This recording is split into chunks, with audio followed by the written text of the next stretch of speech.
The movie franchise for Shaft, the character, actually has a total of 5 movies. The first 3, Shaft, Shaft's Big Score, and Shaft in Africa, were released in the early 70s and featured Richard Roundtree as John Shaft. The 4th installment, released in 2000, featured Samuel Jackson playing Richard Roundtree's son. And then the 5th, released in 2019, featured Jesse Usher and as Samuel Jackson's son. And they all take place in New York City, and they all are now a part of this ginormous franchise of the Shaft franchise, which is definitely considered a classic. But does it really deserve this designation? Well, this is the Wright Perspective, the podcast that reviews TV shows and films that are considered classics by the world or by one of us, and then we decide whether it deserves that designation.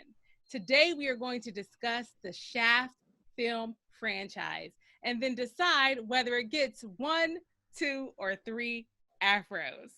Take it away, bro. Who is the man? And no one understands but his woman. Shaft! Can you dig it? It's so good. Man, that hi-hat. Oh, man.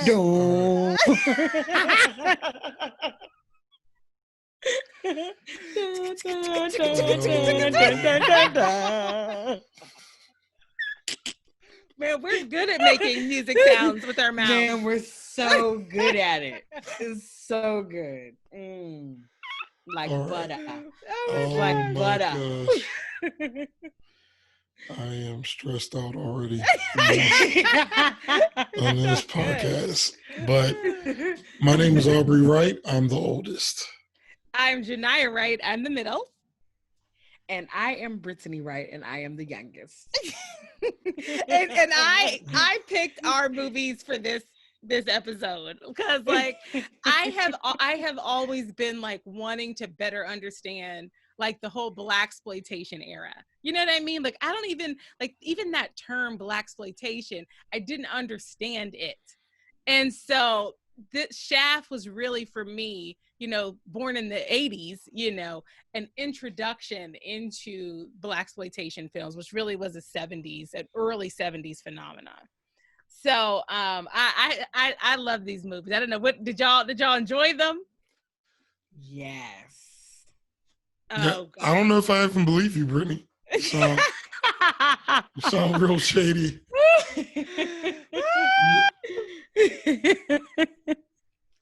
I did enjoy them. Man, and it's only 5. I wish it was more. I wish there were I'm more sure of them. It seems like they're set. Well, I didn't ever looked up how the last one did, but I'm sure if the last one made money, that they'll. I mean, because they set it up for it to kind of be a universe. They really did. So yeah. I think as long as it made money, for me the original 3. This was the first time I've seen them. The latter 2, I've always been some of my favorite movies. Mm-hmm. The Samuel Jackson and we'll get into that. But those 2 have already been some of my favorite movies. But I really enjoyed the first trilogy, I guess it is, or the first 3. Yeah. And I could tell that if I saw the movies in the 70s, I probably would have enjoyed it more. You know, because it's great to watch now, but I can only imagine what it was like watching it. Right. Yeah. Back then. Yeah. Like it was probably a whole different situation that we can't even begin to really understand. Yeah. Because we weren't in that. So, but I definitely it wasn't hard for me to get through any of them. Yeah. Yeah. So, what about you, sis? Yeah. Well, I will tell you at some points, and that's probably just me on a personal level. I was struggling to get through probably the very first one because it was like, I felt a little slow at first. But what I appreciated was this Black power Right. that that Shaft had, that Richard Roundtree had. This dark-skinned man, Afro. I'm not listening to the law. I am the law. Even how the opening scene in the very first Shaft, where there was a man that walked up to him trying to sell him a stolen watch. And instead of, doing what a police officer may do is, hey, I'm a police officer, like try to arrest him. He kind of let him know, I'm a police officer. The guy was like, oh, and like he got a chance to leave. He didn't take it in a sense of, I'm not trying to hurt the Black community. I am trying to help us in the way that I know how. Mm-hmm. And you know what, sis, you just set up a perfect, like, natural segue to this little paragraph I wanted to read from BFI, where basically they're explaining the blaxploitation genre. Mm-hmm. And they say, much like American society in the early 1970s, the country's film industry was experiencing its own period of upheaval, turbulence, and insecurities regarding the future. And one subgenre to emerge was blaxploitation cinema. And this is after the rise in independent filmmakers, producers, and distributors, and the changing audience demographics, which ushered in a new era of movie making. Emerging out of the civil rights and Black power movements and aimed squarely at young city-dwelling African-American males, this was the first real explosion of American cinema dominated for, by, and about communities of color. And so there was definitely like a very intentional pro-Blackness in there. You saw that, yes. and you knew that, and you felt it. And it was so good. And so, Britt, you pointing out that Black community was at the center of all of these movies, I just agree 100%. Mm-hmm. It was so clear. And I mean, and there were some of the stereotypes in these movies were, to me, a little problematic. Some of the tropes. Sure. But overall, it was like Black community. Well, when we did Star Wars, you had written overarching summary. Oh, yeah. Mm-hmm. But in this one, you've written one for each. Yes. So since you wrote it that way, do you just want to go one by one real quick? Yes. So you read one, we'll talk about it then. That's a good idea. Okay. That's I perfect. Can dig it. Damn right. Oh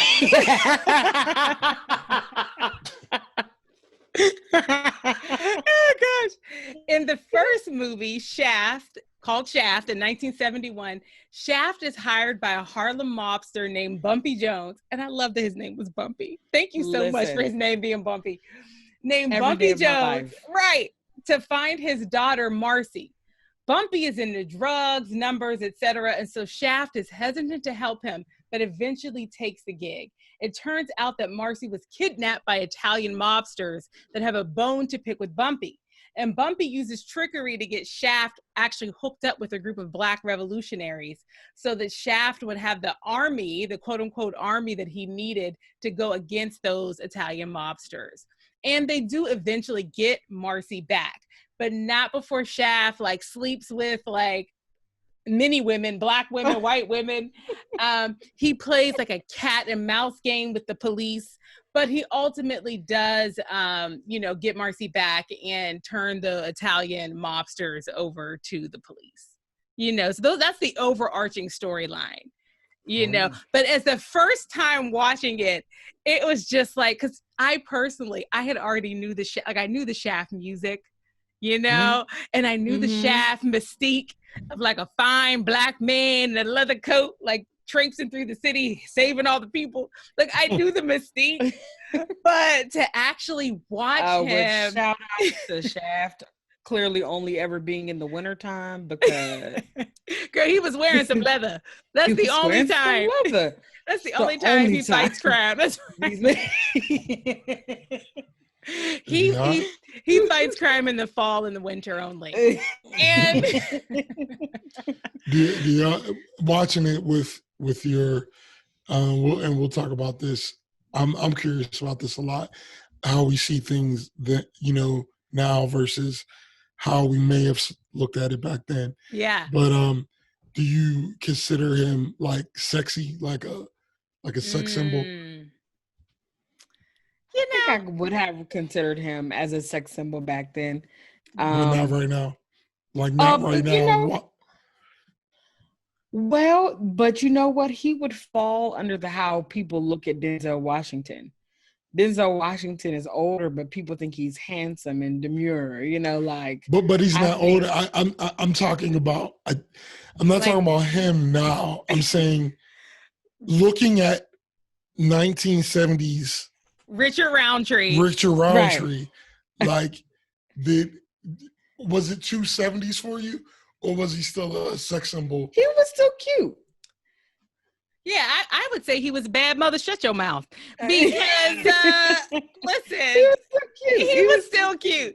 And I have to say, knowing... But it wasn't like Will Smith running with his shirt off in Bad Boys 1. Oh, listen. It wasn't there. Listen. Here's what you need to know. Hold on. Whoa. Hold on. Whoa. We're comparing my favorite actor. I'm literally married to him. Jade, and I were in a polygamous relationship. What are you saying right now? You cannot. I'm just getting... Well, the first thing you need to know, if I had been alive at that time, I would have also been wearing a black turtleneck and a black leather jacket.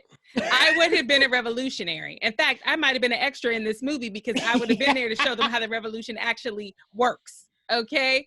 So it will be televised. Yes, that's right. And so, listen, I thought he was fine in this movie, and I definitely thought he had all of that movie sex appeal you want. Okay. And so, yeah, gotcha. he was still working for me decades later. Okay. I was just curious about that. No, it worked for me. No. That nice neat fro. What you said? That nice neat fro. I think, but if we took the literal Shaft character from the 70s and put him now, he wouldn't look like that. I would still think he was handsome, but he wouldn't have like this afro and bell-bottom situation happening. But just his swag, yes. I liked him. I thought he was cute. I have gone to the movie just based on his fineness back in 1971? The answer is yes. If that's the question you're asking. I guess what when we were not kids, but we were younger, and when Bad Boys came out, seeing Janelle react to Will Smith, I felt like was the benchmark of women reacting to because that scene when he was running across the bridge transported Janelle somewhere else. So when we're talking about sex symbols, I was just curious. Yeah. Because I bet when those movies came out, Richard Roundtree got the absolutely reaction. Without a doubt. Without a doubt. And I was just curious if any of that let me tell you something. Moved over because it translates. Right. I know after that movie, whatever retailers sold black turtlenecks, their sales went through the roof the following weekend. Gotcha. Every man probably wanted to be Shaft so bad. Yeah, I mean, and what was so good about him was because what they managed to do is to make him be not only community oriented, but also he was this combination of I'm a lover, but I'm also a gangster. And it's like I think that to this day is the action movie hero. That's what the sexy action hero man is. He's someone that's so bad he's good. And he's aloof. I'm just can't.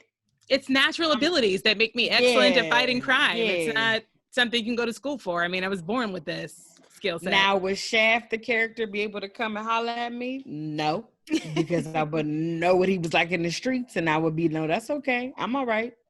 Well, let's talk about the actual like quality of the movie, because I want to tell you all, I'm just going to keep it 100% real. I had a very low expectation.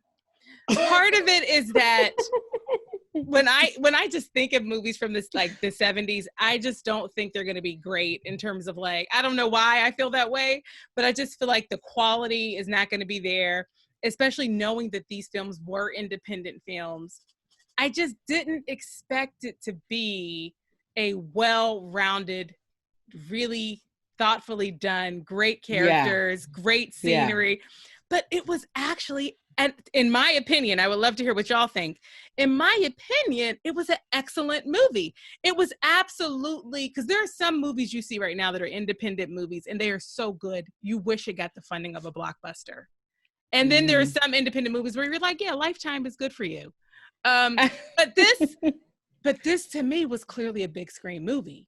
Everything about it to me was excellent. I thought the writing, I thought the acting, I thought even the way that they had it based in like New York, and he's running through Harlem and Greenwich, and the characters, like even Bumpy, his character was so well written and so well portrayed. It was just excellent. I mean, did y'all feel that way? Like just like the quality level being really, really high? And I think Bumpy as a gangster, I think he's in other movies. Like that character. You like but yeah. Well, no, I mean that was his name. But Janai asked the question. I thought you were about to answer. Sorry. Answer. Sorry, you just completely disregarded. So sorry. That was a random thought about Bumpy's character being in other movies as a gangster. So sorry about that. Thank you for stay that. focused, Brittany. So you know what? I had a low expectation as well because of where technology has gone. However, I still love the action that was in there, and I still loved the characters and how they were nuanced, and even just certain things that they kept that were very authentic, like how they always respected an older woman that was in the movie, an older Black woman that was in a movie. Like I did appreciate that about the movie. So yeah, I had a low expectation for how it was, but that's only because we're in 2020. Movies, how they're produced, are way different. Yeah. To think about what Shaft would look like now in you know what Shaft, you know what it would look like now, because we did it. Right. Well, yeah. But just thinking of that actual movie, what it would look like now, like the things that were happening, how would it look when he was jumped into the window to get the girl, and just stuff like that. I mean, you can think about, definitely that thought process comes along whenever you're watching an older movie, but seeing it in the way it would be shot right now, the movie would still have to be based in whatever timeline. Sure. Because the plot wouldn't make sense based on the technology that's available. But I'll say that it definitely was better than I anticipated as well in terms of production quality. And I really like how they presented this guy. I really love how they created this character. And I could see how, because and I'm definitely not trying to go down a rabbit hole with this, but I like how he presents in a way that a lot of people would describe as like toxic nowadays, but at the same time they did it with him being an extremely principled person, and I feel like that's good, because there's more than one way to be a principled man, and I felt like he does it the way he's doing it. You know what I'm saying? And just a person who has felt like a black sheep most of my life, that makes me identify with the character more, because he's definitely not fitting in any of your traditional assumptions about what it is to be, but you cannot say he's not a principled person. Right. Because he is. So Well, I definitely enjoyed the production quality and just the character in and of himself, seeing him be, unveiled for the first time. yeah. And bro, when you were talking, so one of the things that I loved about it was when the way that he was able to work with, like, he got tapped into that group of those Black revolutionaries, and then they were just there and available as community, and he could just tap in, and that he had all the resources he needed. Didn't matter what it was, they were everywhere, they were ready to go. And when I first watched this Shaft, I actually watched it back in March. And so that was before everything that's happening in the world right now in terms of the protests and things like that. And I remember thinking at that time, man, if we needed to tap into a Black network to help us, like where would Black Shaft 2020, what network would he tap into? And I just thought, my gosh, there's something missing in the community in terms of like, where is like the network of revolutionaries? But it's so interesting now, a couple of months later, I would have a much easier time answering that question, because people got organized when it was time to get organized. And now those networks are formally there. So what a difference, just this small period of time makes in terms of just how we're even seeing the Black community kind of rise up, know. But I loved like the revolutionaries. That was probably like that was what, like, my favorite component. What is obviously. what is so funny to me, I laughed at, and what gave me the most humor was Shaft's like smoothness and the things that he would say. I was like, I don't know who the writers for this movie were spot on. Yeah. So there was a part when he was going to see Bumpy, and Bumpy's bodyguard was like, I have to search you before you go in there. And Shaft was like, well, who searches you? And he was like, well, nobody. He said, well, you need to get the same people to search us. Right. I just started cracking up. I was like, it just felt like that Richard Roundtree embodied this character. Like, they created a character, good. And Richard Roundtree came in and brought this person to life that would just say these things to someone. Or even the fact that you would show up. That scene had me cracking up when he was in that lady's house, already naked on the couch, and she was bringing her groceries in. She put them groceries down and ran over to the couch. I was like, you probably got eggs and meat in there. Who cares? Put them groceries up. Let it spoil. Let it spoil. They're going to put them groceries up. So it was just stuff that, although, I'm like, this movie is misogynistic in certain ways and blah, blah, blah, whatever. At this point, you almost expect it, because there's certain movements that are happening now were not happening back there. Yeah. And so... Well, I just love the reality of just the electricity of the character. And the thing about it is the way Shaft has he has 100% confidence. He has zero doubt in himself. And that's always so true. Going to be attractive. And you see it in situations where, like, you're talking about, Britt, where you can walk up. And by the way, Bumpy Johnson was a real gangster. Yeah, he was. Okay. But I was afraid to say that, because I was like, I'm saying this, but I know that certain movies had him in it, like Hoodlum. He was in Hoodlum, like that character, but it was a real person. But I wasn't real sure. Oh, I didn't do research.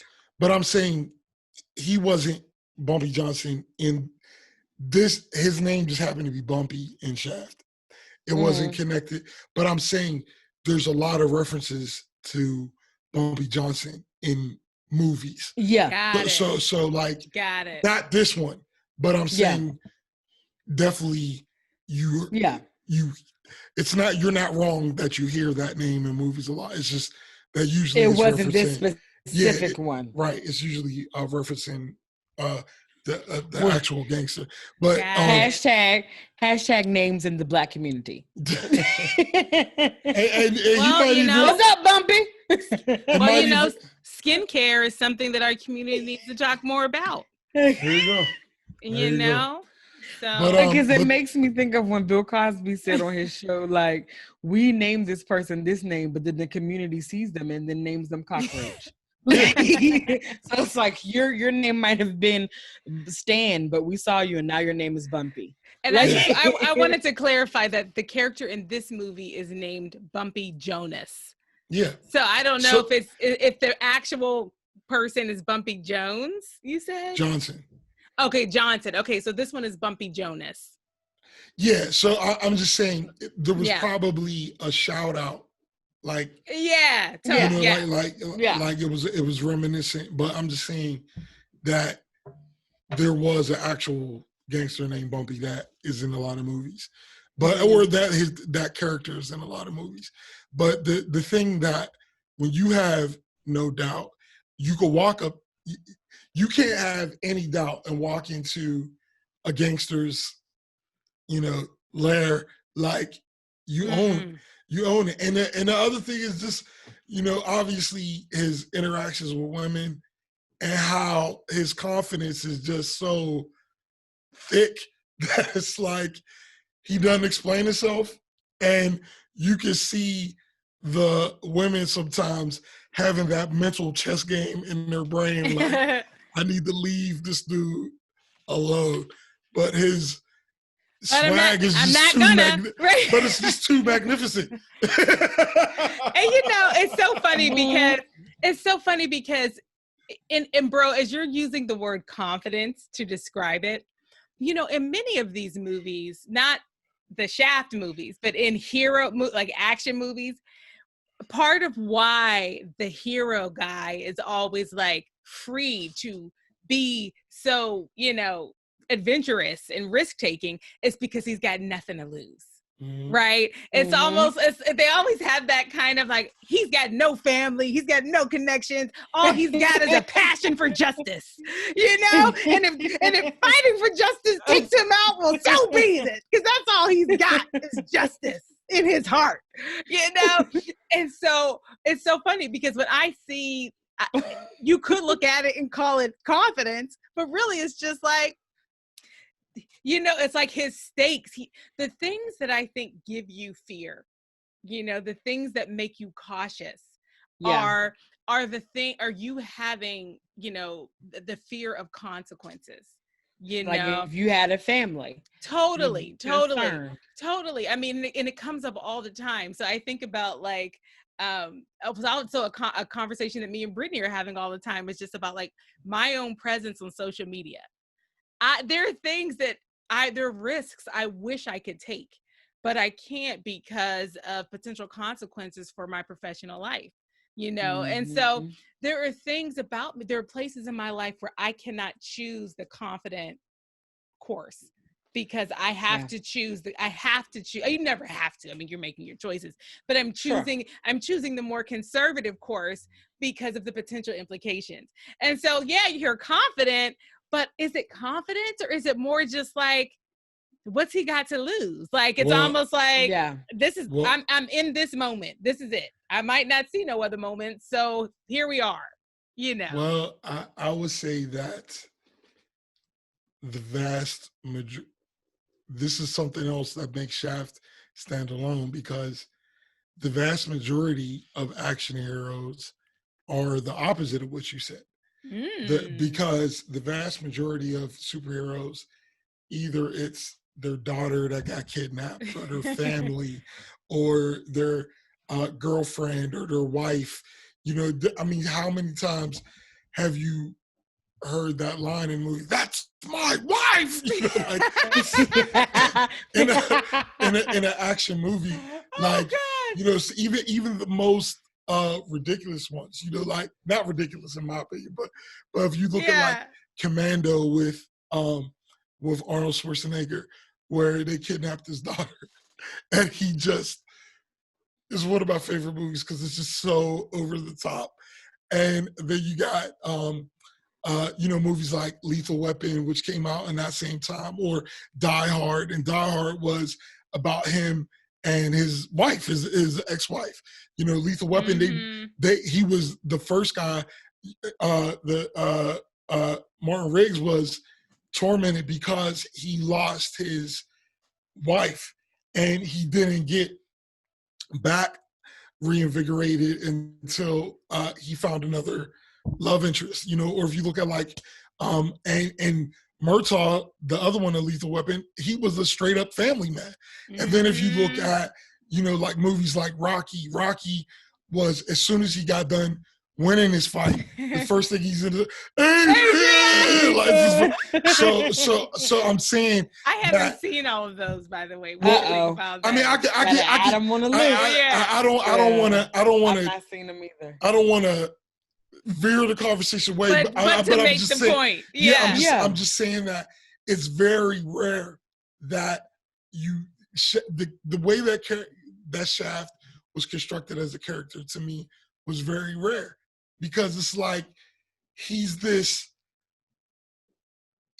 embodies characteristics that people would say are unhonorable, but he's one of the most honorable people ever, you know. And I'm just saying, me being an action movie fanatic, that's just a unique construction of a character. What about like James Bond? Also, I would say James Bond is definitely in that category that we're talking about. But that would be a whole nother conversation. But yes. But James Bond would be another example of a nothing to lose, because it's just justice of that. But at the same time, James Bond. Janai, you're making our list longer and longer of movies that we're gonna have to watch again. But what I'm saying is, if you watch the James Bond movies, though, the reasons why he is calloused in the way he is because his heart broke. Yeah, and so so that. Well, I wasn't going to further veer us, but that's what I meant when I was saying like they have nothing to lose. It's usually because like they're but Shaft is not like that. Shaft is not like that. That's what I'm saying. So like this guy, he would be a better example of what you're talking about. But what I'm saying is that I think Shaft still has that, because he has that because it's like it's the Black community. It is the injustice that the Black community has suffered. Yeah. That is the chip on his shoulder. It's not that his daughter got killed or his wife got taken, but it's like I'm not taking away from what you're saying. What I'm saying is that is not nearly as common as the other because what the action movie usually is it's like the hero's journey. It's like they got to go save somebody, and usually it's that the stakes are so high that that's usually okay. I see what you're saying. What it is, because they got to go. It's like they have nothing to lose. Maybe even they'll start off the show making you think they have nothing to lose, like Janai is talking about, but then they just show a picture of his daughter holding a newspaper, and nobody was even supposed to know about this daughter. Right. No. Right. You know, so it's like that's usually how it goes. That backstory of like how he came to be this way. But Shaft is just he's just. I would like to point out though that one thing that, while we do talk about the women that he dealt with, Shaft has something that is rare, even now in this day and age, is the honesty of, I have no level of commitment to you. And I think that Shaft is rare in that sense of, these women know that. These women don't go into like, oh my God, I have dreams and hopes to marry him. Shaft is my boyfriend. Awesome. No one said right. Shaft is my boyfriend. No one says that. No one. So people know that when I might get home and Shaft might be butt naked on my couch. Yeah. And I might not see him for a few months because that's just Shaft. And so Let me tell you what else. If something happened, Shaft will tear down an entire neighborhood. Yes, he will. So that's the other side of that come with it. And you know right. I pulled up the lyrics because and it's so funny because the theme from Shaft, it's mostly just the music. It's 4 minutes long and it's mostly the music. There's only one little verse, but there's two words and they're all awful. Well, they're talking about it. I'm like, Shaft. I'm like, shit. The very did I read the very first line? I was like, wait, I'm going to read the whole thing. I'm going to read the whole thing because it's so short. Who's the black private dick that's a sex machine to all the chicks? Shaft. You're damn right.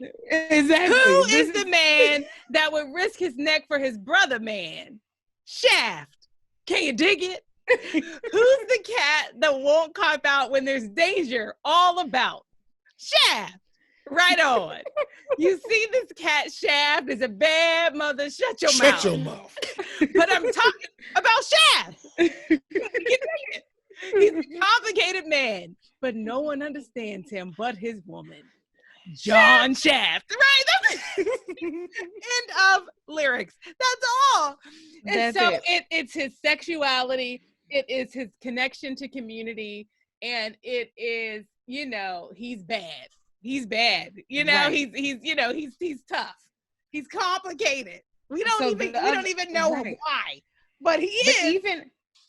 Even in his misogyny, though, he's not breaking the Black community, and the reason why he's not is because he doesn't have a bunch of children in the community. He doesn't have. It's who is the man with 17 baby mamas? Like, that's not one of the lyrics. I will tell you, I did not need him. I did not need him to have sex with any women other than Black women. That's what I didn't need. Something to me, and again, I wasn't there. I don't know but I didn't get a chance to write a blaxploitation film. But I am just saying, for it to be something that is supposed to be about pushing Blackness to the forefront and creating well-rounded, real Black characters and giving Black actors a chance to kind of like be very present and real and complete in a movie. I just felt like, why couldn't it? And it's like, I guess it's just, to me, it felt like a missed opportunity to make it about Black connection between Black men and Black women. The white people up in these movies, they did not do them right. They were were not good people. That's kind of what I thought when you're looking at how it was, and I don't know, but I wonder if that was the point, that you're seeing this Black man in a position that you've never seen before. You've never seen a Black man on screen dogging a white woman, or I don't know. Got it. Because that would normally be how the Black woman was treated in the movie. Exactly. Exactly. I see what you're going. It might have been.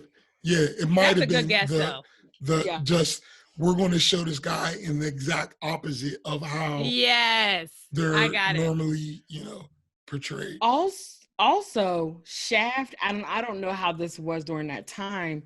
He was very firm. He was very confident in his sexuality, meaning that when the gay bartender squeezed his butt, it was no like, hey man, don't touch me. Like, I'm homophobic.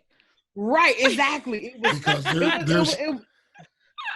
it's before. It's just to see that. Thank you for catching that. It didn't make him uncomfortable or anything. Yeah. Because there is zero doubt. It's just like he's secure. He's secure. You know, it's like my entire life, I have always wondered why anybody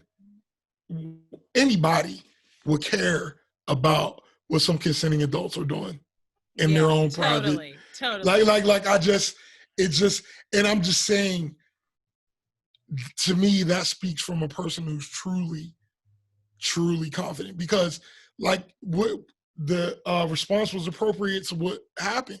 And the thing is that at the same time, if there was some problems, Shaft is perfectly capable of dealing with whatever problems that arise. You know, so so that was another thing.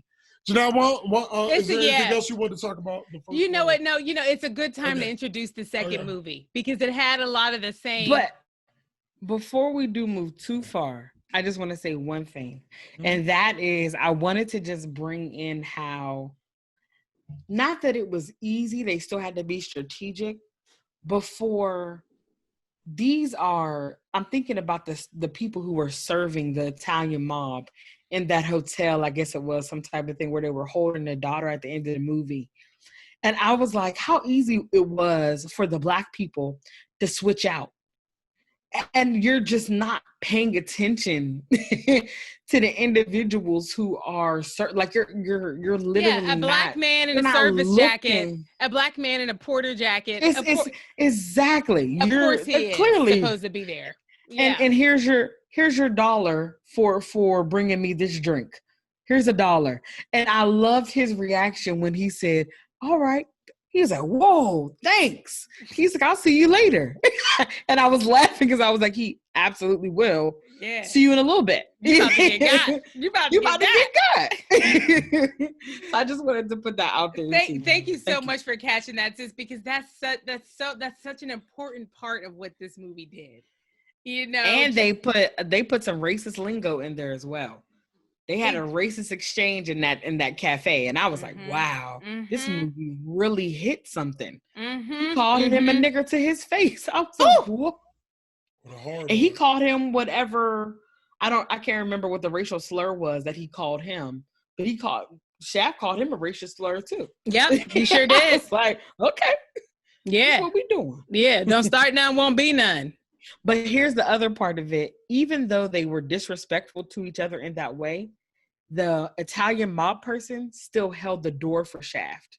So it was still a respect in a gangster way that, I mean, I might not like you, but I still respect who you are as a fellow gangster type person. Yeah. So, I thought that was pretty cool too. Yeah.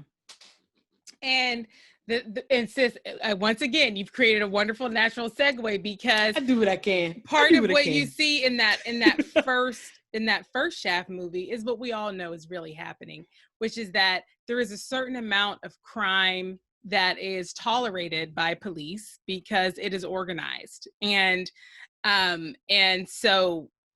there's respect between those organizations for whatever the process of crime and criminality is.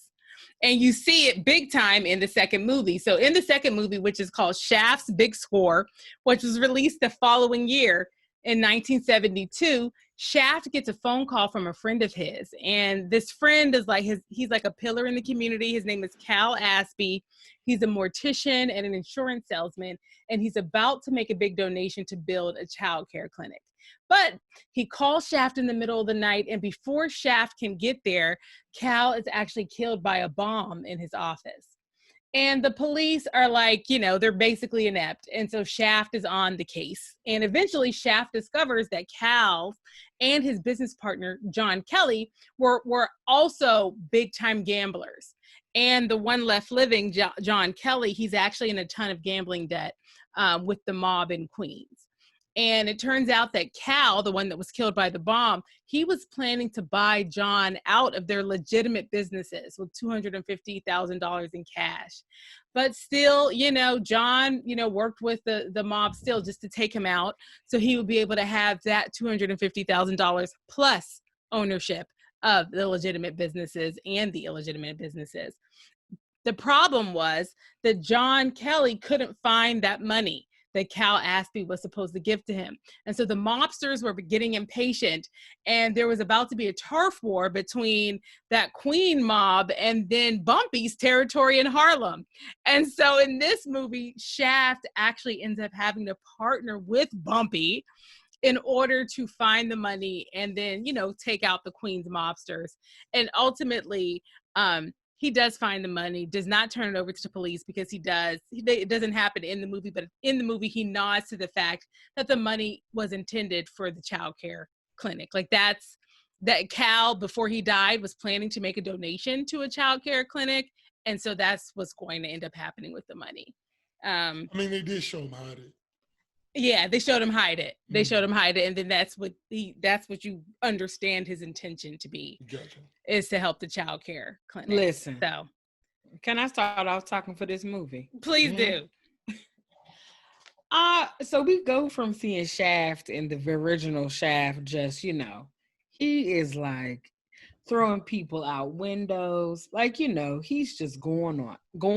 He's out of it, okay? No one can touch Shaft.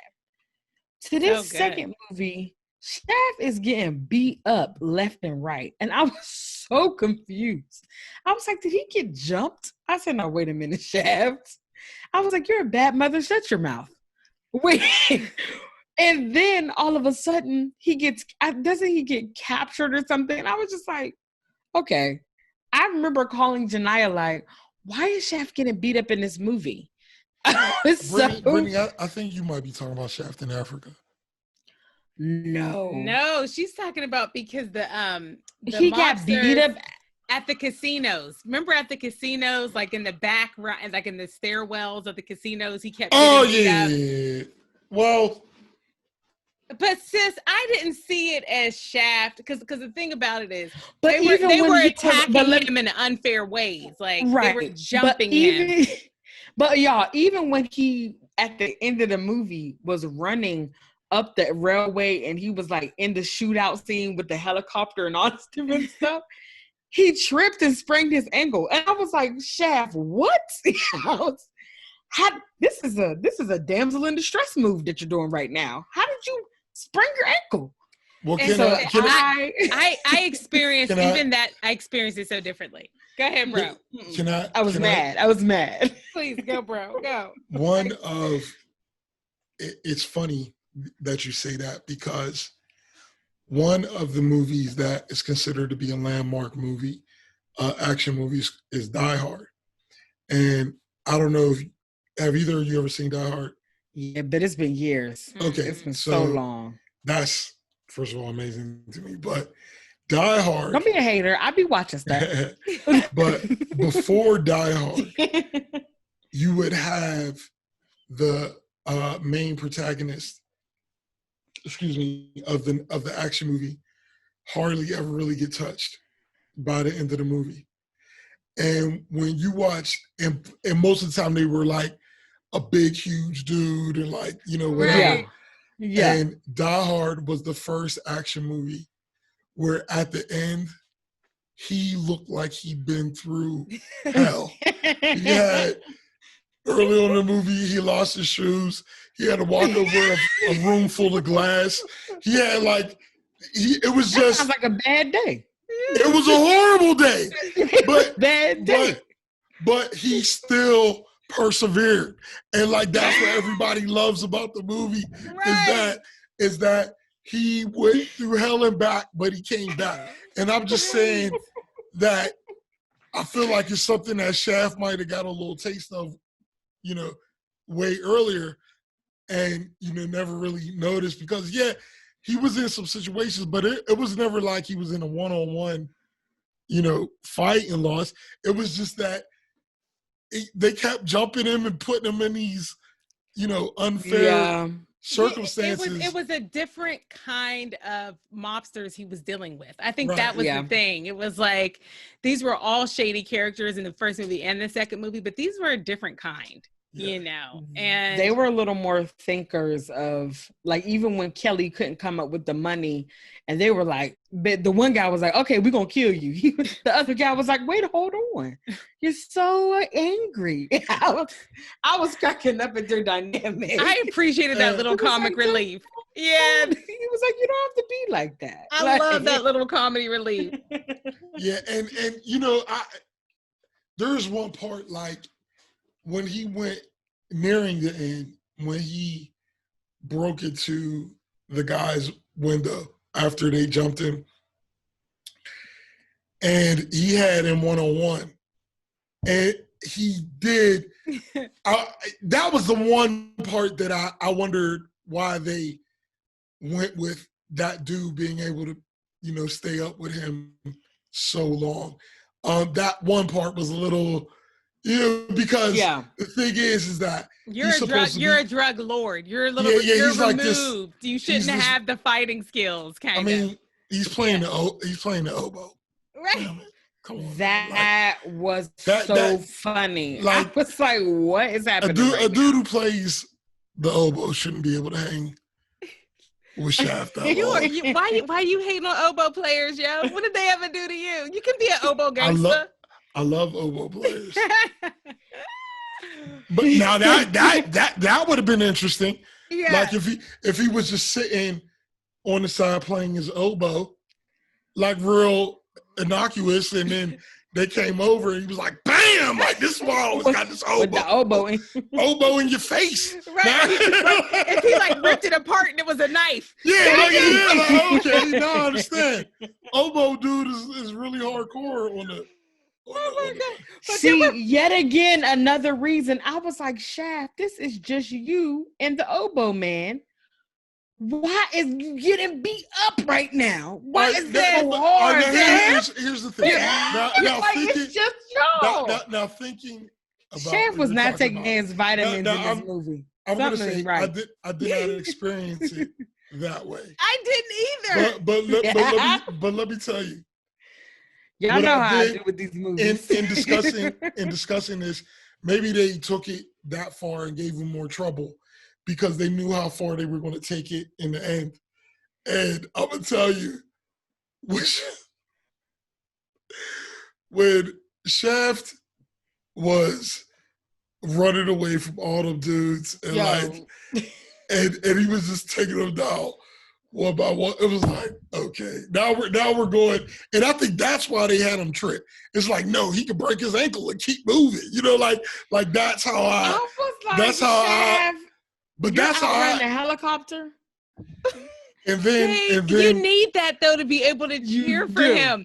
Look, these moments of him getting beat up, you're like, no, Shaft, get him! It's like you need that to like really get on his side. Like you're rallying. I was doing this. I was like, Shaft, really?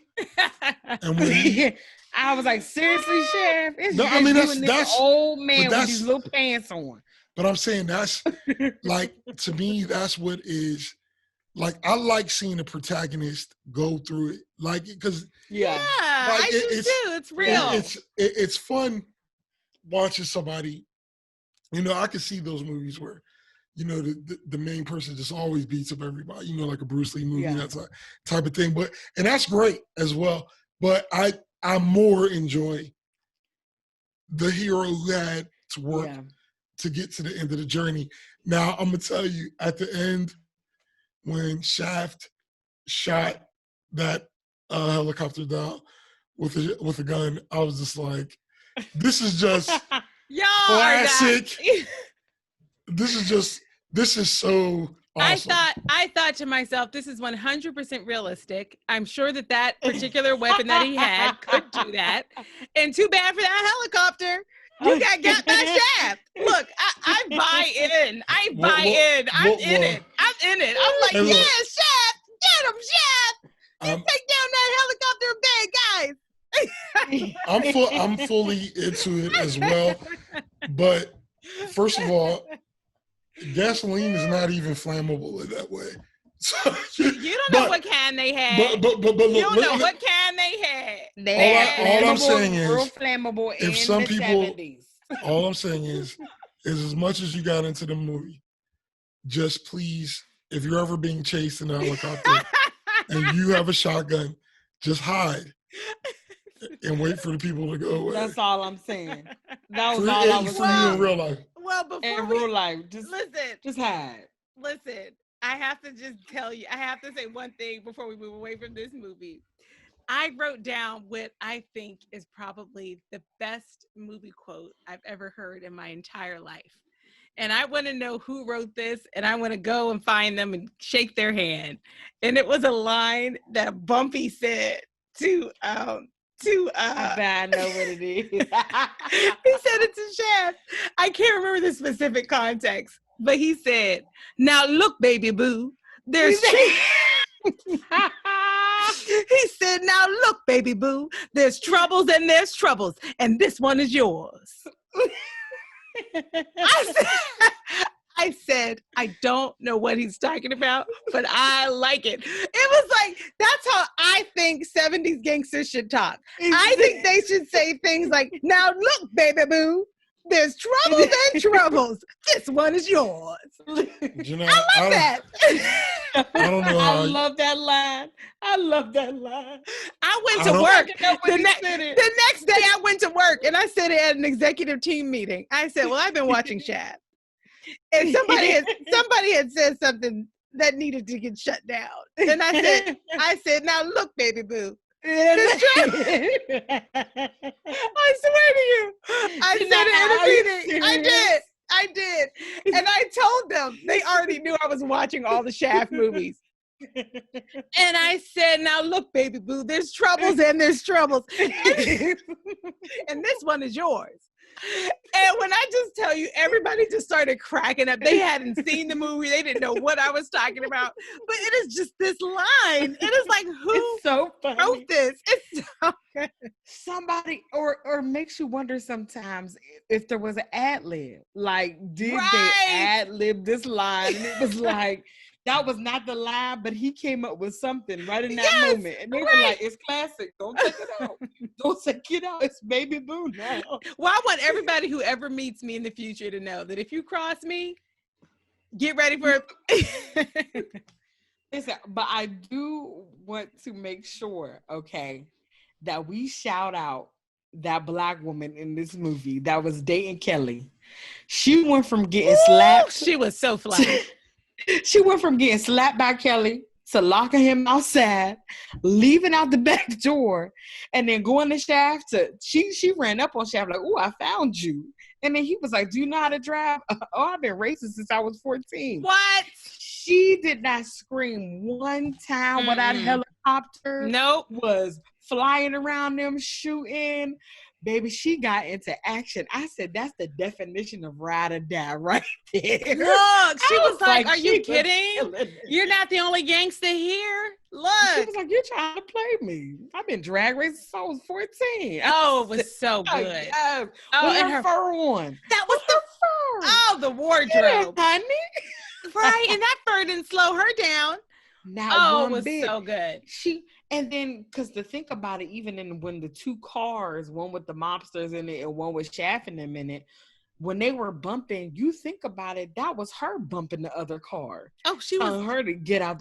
She wasn't scared when they were shooting and stuff. She was confident. Yeah. I said, "Oh, Shaft, they got a female Shaft." Yeah. Okay. She was a bad mother. Shut your mouth, wasn't she? Okay. Who is the woman that no one understands? Oh my gosh. And I cannot wait for us to talk about the woman, the woman in this next movie. Let's do Shaft in Africa. It came out in 1973. So these three movies came out 1 year after each other. Uh-huh. So I love that. They really had some momentum going. And I wish we had time to kind of research it and understand what happened. Why didn't it keep going? Yeah. So the last one probably didn't make money. The only sequel that doesn't make money is the last one. Right. Oh, that's so true. Yeah. So in that one, it really changed up the format. And so I think that that is something that could always be a kiss of death for a franchise, you know. Go on and read it. Totally changed up the format. Shaft is actually kidnapped by the group that would ultimately become his client. And it turns out that the embassy of an African country has actually kidnapped him, and they put him through a rigorous test to see if he would be able to survive the experience of being like human trafficked, because they actually want him to go to an African country and be kidnapped into an active slave catching ring in order to dismantle it. And, you know, it was just so strange. It was like, you didn't know what was going on. And then, of course, he was successful. But it was probably the most mentally and physically challenging thing that we had seen the Shaft character do, because he was out of his environment. He was not in the city with mobsters. He was not able to wheel and deal within a network that he knew and understood. This time he was actually, they had him in, you know, in an African country and dealing with something much more awful, which is like racism in its truest form, which was literally slave catching. Whereas before he was dealing with, when he's like in Harlem, he's dealing with structural racism and all of the things that are just embedded into a place. And this was something else, which is a much more explicit form of racism. So that was, it was such a departure, you know. And what did y'all think about it? Well, if I could start on this one, Please I actually took notes on this one because I felt like, and again, I'm watching this through 2020 eyes. Yeah. So I don't know what it would have been to see this in 1973 when it came out. Because I feel like I know what they were trying to do, but they kind of missed it. And like, for example, if you wanted to do this kind of movie, I think it should have been an epic. First of all, it should have been one of those movies that goes over like an entire year or something like that, because I feel like it was kind of disrespectful in the sense to make it seem like he could learn to assimilate into this culture after watching a YouTube video for like 5 minutes, you know, and now all of a sudden. No, he was training there for a while. I thought he was. They didn't say how long, but they were training him. He was there for a while, being trained on the language, how to fight with the stick. Yeah, no, and what I wrote down, it seemed like he was there for like a couple of weeks. That's how it felt to me. Yeah. But maybe that's just how I saw it, and you saw it differently, which means, in my opinion, they should have had that more defined. They should have did something that showed there's so many different things. They needed a montage. They needed like something, or a montage, or just something to show the passage of time. You know what I mean? Like at the end of it, he could have had a real long beard or something. Just something to show the passage of time. Because I just felt like, yes, he's supposed to be bad, but if we're showcasing this culture, whatever culture you're showcasing, it shouldn't be that easy. And the other part that goes right after that is, okay, what culture are we talking about? Like, and I felt like a lot of the movie, even the title already was problematic of Shaft in Africa, because I knew it was going to be something about Shaft in a country in Africa. But I felt like literally there was very little mention of any country, and it was just set up like Africa was a country, basically, in a lot of ways. I mean, they didn't say that explicitly, but it was like there was so much reference to Africa, and they never even really tied in why, because all they had to do was say, the trade goes from Nigeria to wherever, and like just integrate countries within the story of it. And then you got Shaft in Africa because there's an inter-country something going on. And I just felt like, is this for them? This is still fantastic. Like, I don't know, because I'm not watching this in 73. And what was going on with that dude's skin? The one who hired him, was that blackface? Or like, I couldn't figure it out. I even went online. Me and I talked about that too. I just thought that was his complexion. I thought he that was a complexion. That is a complexion of a race of people. I mean, I look, if you go I'm gonna tell you this, like Northeast Africa, But when I went to IMDb, I couldn't find that dude looking like that nowhere. So maybe if that was blackface, that's really too bad. That was unnecessary. That would have been. I don't know. I'm not saying it was. Yeah, but it was strange. But it felt. It felt didn't look authentic. It did not. It definitely didn't. It did not. It definitely didn't. And I didn't like how easy the daughter was. Now, but he was there for months in my mind. Like, I felt like he wore her down over months. Let me shoehorn one thing in that she probably has one of the best butts in cinematic history. it's cinematic history. When they were laying there in that hut thing. I was when she tracked him down on an African trail and listen. He said, "Were you tracking penis from one continent to the next? Some good peen." But the thing was is that I didn't get this long feeling that I got. Yeah, maybe I just wanted it to be months, and so I just decided it was months. But I agree with you that there was nothing in there that clearly showed the passage of time. Months. I took that into as a truth to make it real, to make it plausible. The thing is that yes, they had an opportunity to talk about clitorectomies and female genital, which was wonderful, which was great. But what I'm saying is I also think they gave it a disservice when you got somebody who goes from being whatever all the way to now I'm a freak, and now I'm not a freak, but now I'm open in this way. I'm owning my body. And now I'm just cool. Like, no, I've decided I'm not getting a clitorectomy.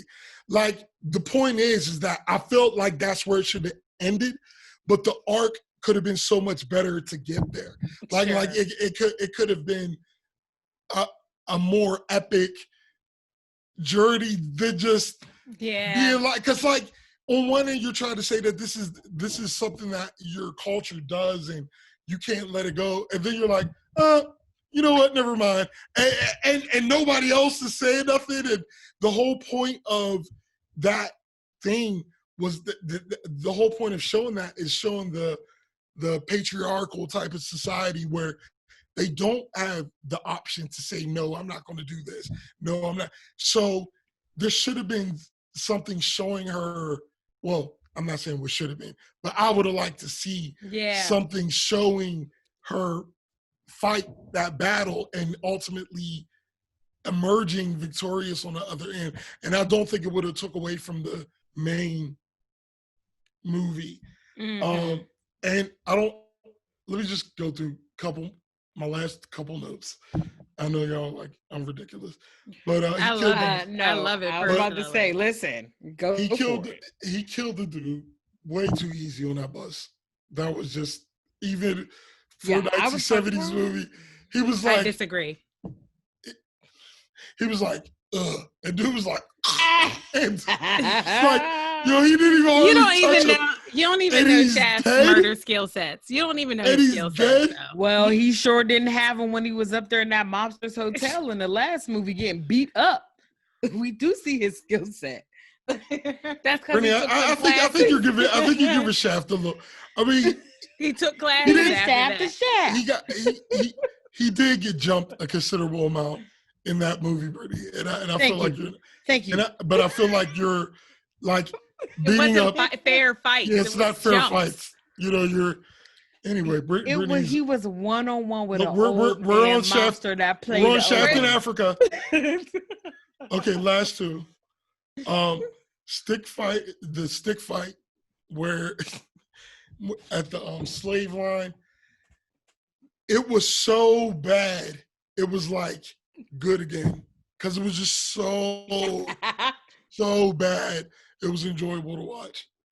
And my last thing was my favorite part of this movie was that white chick reacted to the black slaves. Listen. When she was driving when they were in the back of that car. Listen. That was just so bad. Well, you know what, bro? It was they were so good. She was completely oversexed. Yes. And bro, when you really helped me to reframe the white women in these movies when you said that they were using tropes usually used for black women on the white women because they stay making black women oversexed. That still happens today. And so they made her they made her sex obsessed. She was crazy. Yes. She was crazy. But I'm gonna tell you, like, when she was looking at the dudes and she was getting turned up, I was literally laughing out loud. That scene was so funny to me. It was so funny. But you know what though? What the movie did though was show men being sexualized by white women, which is something that we know happened during slavery. So I think that it was definitely a nod to that as well. With the way that she was acting. So while I do appreciate it, I was laughing too. I said, girl, but it also made me think about even going to today, the different things. There are people that are protesting and they're calling out white women saying, listen, you want to have sex with our black men, but you don't want to protest for them. So it's just I think it was just a nod to being like, okay, this is what they be doing, y'all. Like, not all of them, of course, but this is something that is happening. Yeah, I mean, it was just over the top, and I loved it. It was over the top, and I just and just like that stick fight was just. It was just so ridiculous. You know, I will say of the three, this was the one that I would put it at the bottom for me. I liked the least. This is the one I liked the least. But I will say that I still liked it. I still liked it. But I liked it the least. And bro, I looked up really quickly because you were like, what was the saying you said? The franchise that makes the least. Oh yeah. What did you say? It's like the only sequel that doesn't make money is the last one. Okay, well you hit the nail on the head because the original one, Shaft in 1971, the box office was 12 million. Okay, the Shaft for the second one, it was for Shaft's big score, it was 10 million, and for Shaft in Africa, it was 1.4 million. That's it. Wow. So that's the end of the franchise. I mean, that's it. And I will just say we can't post it because we don't have the licensing.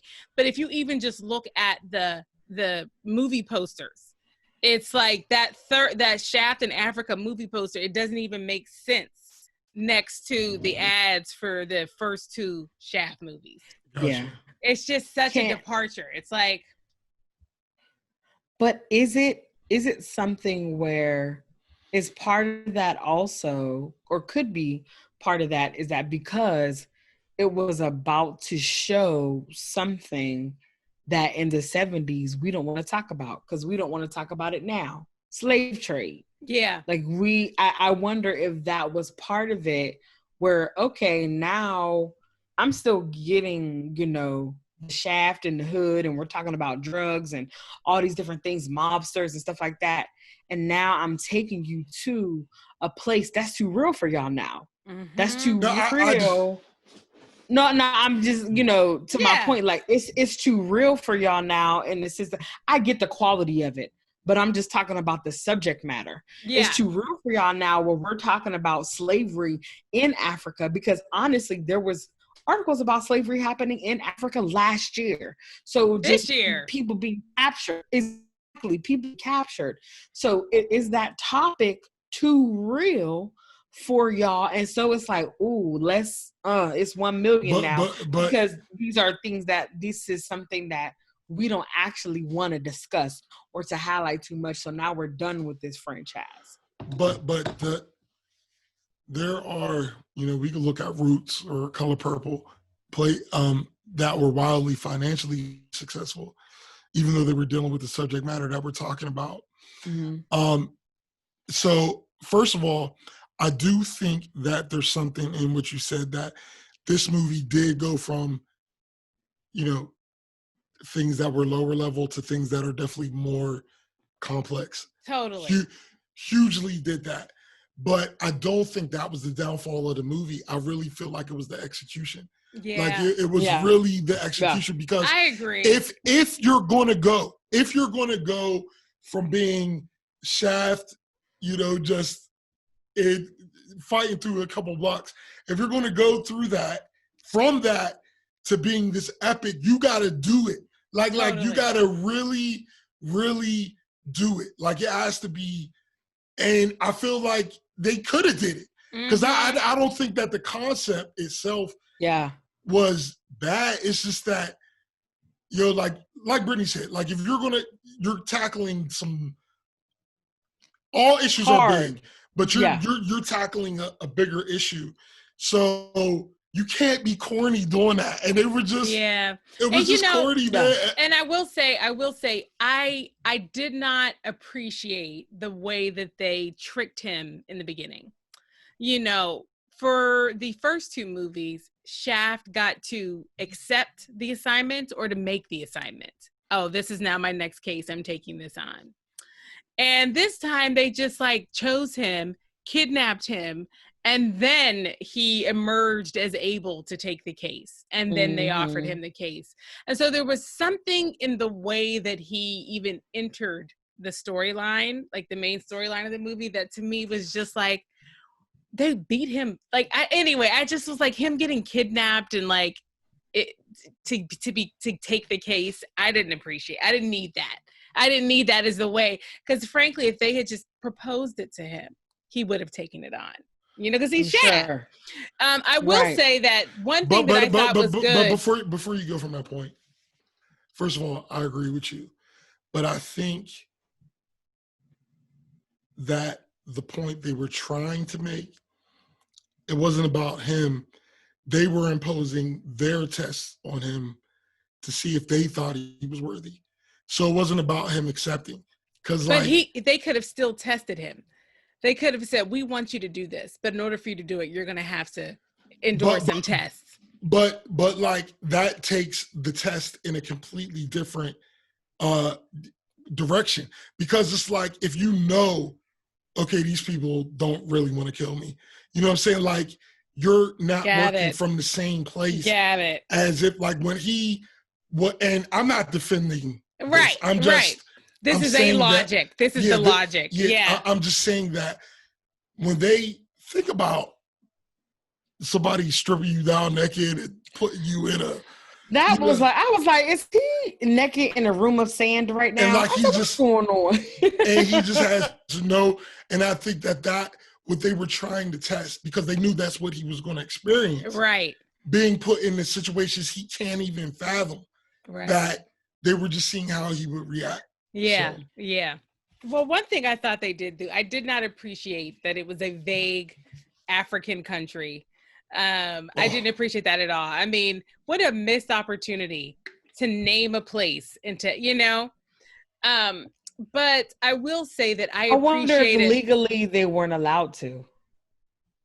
I don't know. Legally, like if they weren't allowed to say that he's going to Ghana, he's going to Nigeria. But they could have also made one. No, they could have made one up. They could have made up a country. Okay. Just for it to be a country. Exactly. Right. And I thought that I heard her say where they were from. I promise I thought I heard No. That. They mentioned it once or twice to the point where I can't even remember. But what I'm saying is, it should have been, the only thing that should have been Shaft in Africa for real was the title. Yeah. And after that, they could have really got into some culture and taught people's things. You know what I'm saying? But yeah, I did I thought they did a really good job with when because I got to tell you, I was holding my breath for when he went to a part of the country where they were practicing local traditions. And I was just like, if they take him in here and they do something that is, I don't know, too like having little monkey people, you know how sometimes you see the way that African people are portrayed in movies, but I thought they did a really good job with that. I gotta say, it just being a community of Black people in this country that had traditions that were different. I thought they did a good job with that. You know, I thought they tread that line well. So it's funny because we're so opposite in these movies. I really enjoyed Shaft in Africa. So my mind when I was watching it, there were certain things, but how it was all the time, I was rolling my eyes for a lot of things. But in all three of the movies. But what I loved was this Black man who was a product of chattel slavery going to Africa, some country in Africa, to then ensure that what happened to his ancestors wouldn't happen to anyone else. Yeah. And him going to infiltrate the system. And then that one time when they were standing outside that apartment complex after so many of the African men passed away in the fire, when he told that man off, that police officer off, he was like, you know, just basically saying, no, you bring them here and you don't want to see them. You bring them to these slum places, but you want them to be your cooks. You want them to build your roads. Mm-hmm. And it's like, we're yelling at you in France right now, but I think they were in France, but I'm also yelling at you here in America.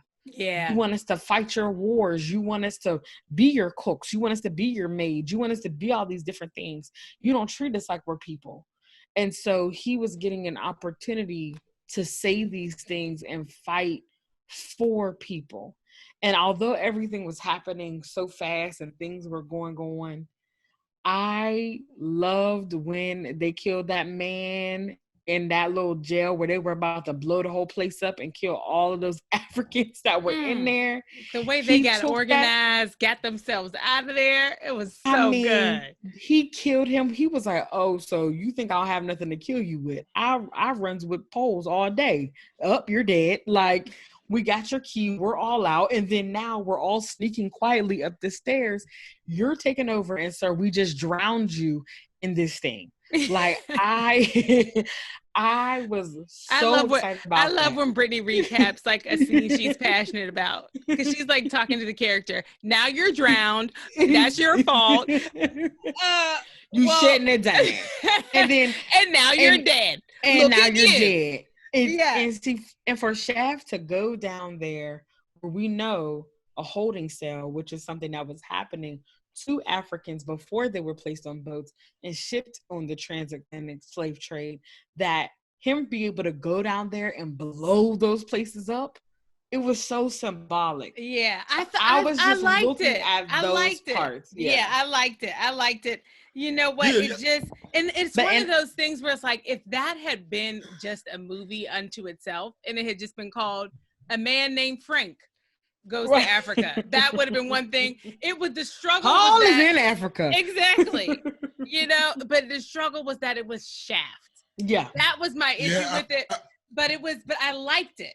I liked it. I liked the movie. I'm not talking negative. I liked it too. I liked it. I do want to say to that to the point of the woman that had sex with him. She said to him in that hut, were you surprised when you weren't my first? I wasn't a virgin. Yeah. I wasn't a virgin. And so I appreciated them saying that she's obviously not this average situation. She's always been a revolutionary. She's always been a revolutionary. She's not giving in. First. Yeah. you know, I have to tropes around like this, which is something that still happens today, right? Women have to be pure while men get to go sow oats. But you have now this woman that's like, oh, you didn't know that I could. Okay, you're welcome. Like, I'm not having this conversation with you. But yeah, that to me was the point, because like it was just too easy for her to be how she was. Not too easy. I'm saying I feel like that was the opportunity right there. Like if you and see, and bro, and I felt it as she was playing a part before, and what he met was the real her. So it wasn't necessarily a transition that happened in the span of him meeting her. It was that she was playing a part when she's with her dad, and I know, but what I'm saying is even that part that she was playing wasn't that chaste, you know, like it wasn't that, like, for example, she was sitting there on Shaft's lap, even though the bodyguard dude was there. This type of culture is not having nobody sit on somebody's lap. Right. So what I'm just saying, they could have showed a picture of what the oppression was really like. Yeah. Yeah. And have her, and would it, and set up the cost of her breaking out of it, and then showing her do it anyway. Exactly. I just felt like that would have been it would have been better. It would have resonated more. It would have resonated. It would have resonated. And the thing is that, look, this isn't Shaft. This is Shaft in Africa. And so don't make it like, oh yeah, my pimping is just so strong. That is strong and whatever. No matter where I go. And it's like, if you're going to do that, stay in New York. Yeah. Like, but if you're going on this epic journey, why not have it like you could even have Shaft fall straight in love, for example. Right. Something. But by the end, you know, he has to go back. He has to go back. You know, but like you still could have. I'm a complicated man. I gotta go back. I'm a complicated man. I gotta go. Yes, I'm a complicated man. Yeah. I could bust down whatever in the projects, or I could fall madly in love so that this, you know, princess lady is going to change her whole thought process. And I guess at the end of the day, it's just, for me, it's that it's probably disappointing because the concept was really good. That's a good concept in my mind. And it's so funny that I everything you're saying. I will say though, at the time, it felt to me that it made so much sense for it to be something that was not at all about Shaft. When I saw it, it was like he happened to be there, but she had already drawn those conclusions and was already on her journey separate from him. And so it's, I mean, as I hear you saying it is a missed opportunity to see her journey. But at the time when I watched it, I was like, I'm so happy they didn't make it about Shaft. Absolutely. You know, so I see. But anyway, this is so if we move on to the next one, we could probably talk about Shaft's relationship to women in this next one, because it's actually very, very different. Because Shaft 2000, we're now looking at Samuel Jackson. Mm-hmm. And this is literally, we've gone from 1973 to 2000, and the movie is a current time movie. So it's not Shaft, a movie that comes out in 2000 that is placed in the 70s. No, it's a current day movie. And so Shaft 2000, it takes us back to the original format with Samuel Jackson and the character of Shaft. And Shaft is chasing down the evidence to bring a wealthy white man to justice that had murdered a black man outside a club in cold blood for a very minor argument. And then the white man had fled the country so that he could not be brought to justice. Well, he comes back to justice, and Shaft, who has been a cop, Samuel Jackson has been a cop at this beginning of this movie. He has to quit in order to be able to actually bring this man to justice. And in doing so, he follows in his father's footsteps, which is Richard Roundtree. At the time, it's like we learn the backstory. Anyway, we can get to the backstory. But he follows in his father's footsteps and then leverages his detective skills and his relationships in the community to bring the man to justice. Mm-hmm. And a huge piece of the story was actually Shaft trying to find and convince and protect a key witness. Another huge piece of this was Shaft still having some relationships with the police department, namely his partner, who was Vanessa Williams. So she was still a police officer even after he quit, but they were still basically working together at some parts to work this case. So this to me was I really appreciated Shaft, this version. I appreciate it. You're not gonna finish the movie. Wait, that's not the end. Again, he brings the man to justice. He does. He doesn't bring the man to justice. He brought him to that trial court, but the mother of the son that he killed, she shot him several times in the chest. Big parts that you left out, like I mean, you were telling I was bringing it very. Yeah, I was like, it was high level. It was high level. But I'm saying it was too high.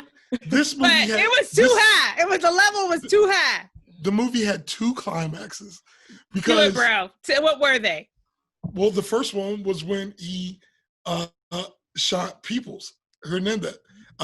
Because the best bad guy I've seen, man. People's remember at the end after the car chase, you know what I'm saying?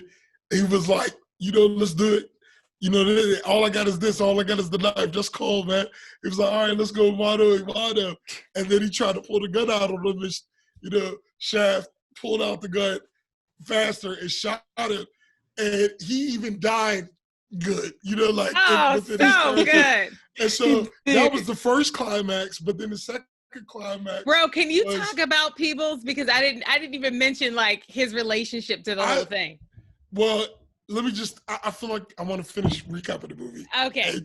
And then because Peoples ended up being someone that the main antagonist met in jail, right? And he ultimately tried to get Hernandez, I think it was Peoples Hernandez. He ultimately got Peoples to put a hit out on the girl who was the main witness.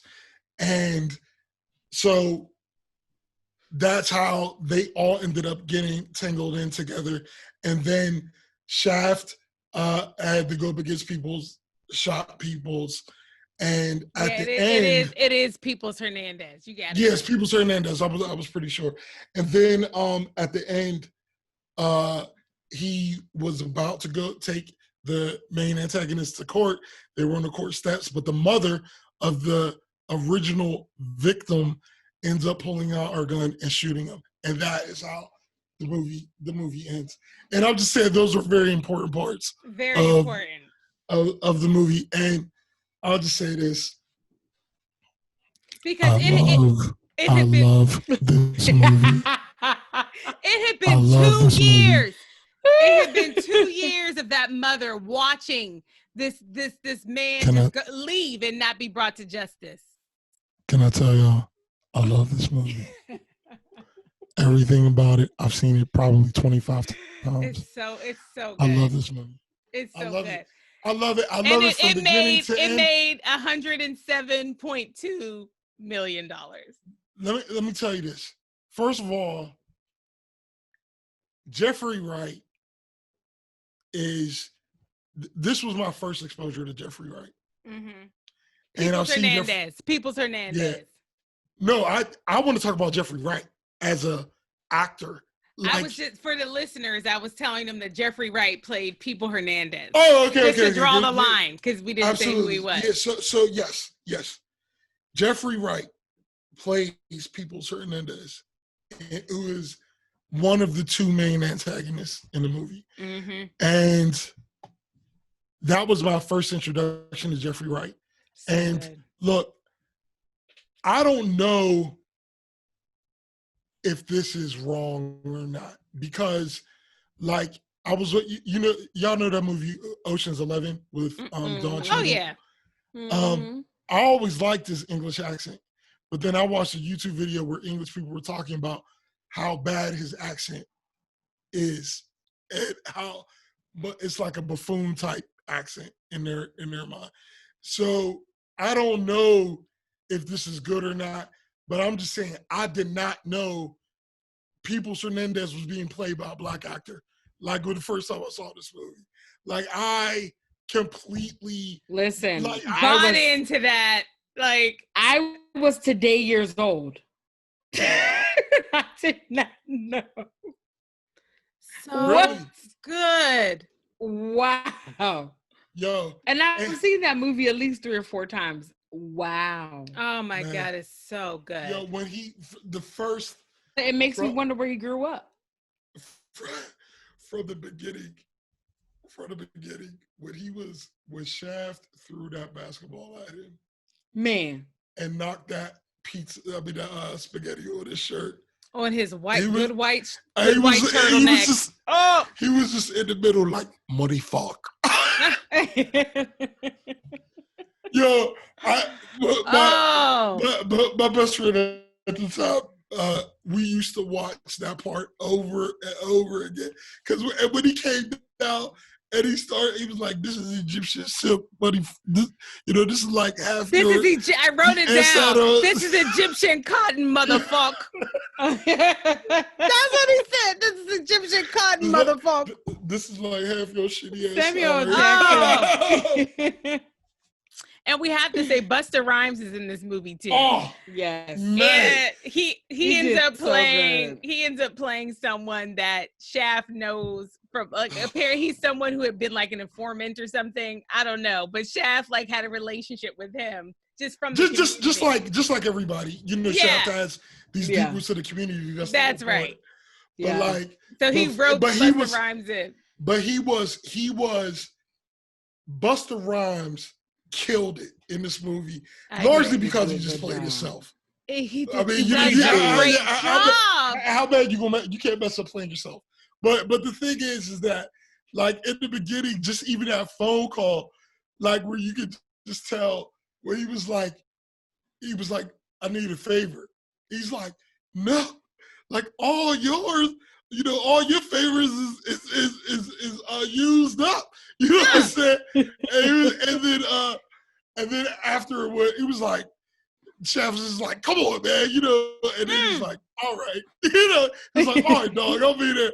It was just so funny seeing that switch of like, I'm not going to do it, but we all know you really are going to do it because of that relationship. And then everything he was saying in the movie, all his little lines, like when the judge was hearing the attorneys talk, and Busta Rhymes was in the back like, talk about the people.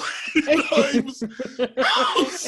Oh, it was so good. Oh, this is another one. It was like the writing, the casting, the portrayals. I mean, it was just, I would not change any bit of this movie. I stay wanting to go and change a little nugget of a movie. I would not change any bit of this movie. I thought it was just perfect. Everything. And y'all, that was John Singleton. Okay? Yep. That's why it was so good. Okay. John Singleton is great.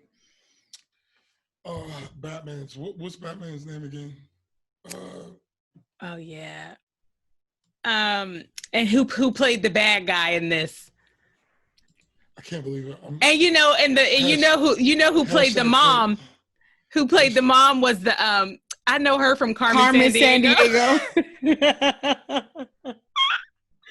She did not have many lines in this movie, if any, but she was pivotal because the look of satisfaction on her face when she shot him, baby, it was something in that. The world is Carmen Sandiego. You were Christian Bale. Thank you. I almost found it. Yeah, Christian Bale. Yeah.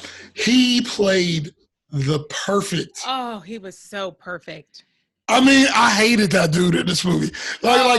He was just so good. But it was just so good. It was just like Busta Rhymes played the perfect side character without trying to overcome, the whole movie. He just played it. He stole the show by having his small contribution just be so perfect. And Mhm. Christian Bale was a great antagonist as well, man. Like, just how mad he was, just that spoiled, entitled, just, you know, and even. But like with any antagonist, you get to see the levels to his character and as to why he was so upset and entitled and spoiled. You're like, they do a good job of making you feel a little bad for him, even though you hate him. You're like, oh, your daddy don't really care about you. He's dating someone, right? He's the fiance to someone that is your age, probably. And they were just ready to ship you off again out of the country just to not deal with the issue, which is something you could just kind of tell the person that actually left him, who was his mom, has passed away. And so there may be some acting out there, but just how they make people like his character layered. Yeah, they spent the time. Everybody was layered. Even the witness, who was played by Toni Collette. She played Diane Palmieri, the person who actually witnessed Christian Bale. The character he played was named Walter Wade. She witnessed Walter Wade murder Trey Howard, who was played by Mekhi Phifer. And Toni Collette, man, she played the HE double hockey sticks out of that role. And they made her complex. We got a chance to see her, like, she had a depth of family dynamic. And you know, did y'all ever see About a Boy? Yes. Yeah. Okay. So good. Long, oh, but I love that. That's in one of my. It's in my top 20. Definitely. That is another really well done movie. But I'm just saying, she's very good. She's very good because she has a very dramatic role in that movie. But I've seen her do comedic things as well. Oh, she's very good. And there's this other show. Did you ever see her show, The United States of Tara? Mm-hmm. Oh my gosh, she plays a schizophrenic woman with multiple personalities, and each one has a unique personality. She plays them all. It's so good. She's just excellent. Wow. Well, she did a bang up job. Yeah, she did a great job. She definitely channeled that fear and that terror. Mm-hmm. And even being on the run for 2 years. Mm-hmm. So the story was that she took money from the bad guy's family, from Walter Wade's family, to just be quiet and to hide and to go away. And that's what she did. And so by the time Shaft finds her, to mention how much that money was. They only gave her, I think it was like $100,000. But she didn't get the whole 100. It was such a minuscule amount. It was 50. It was only 50 because she didn't go get the second 50.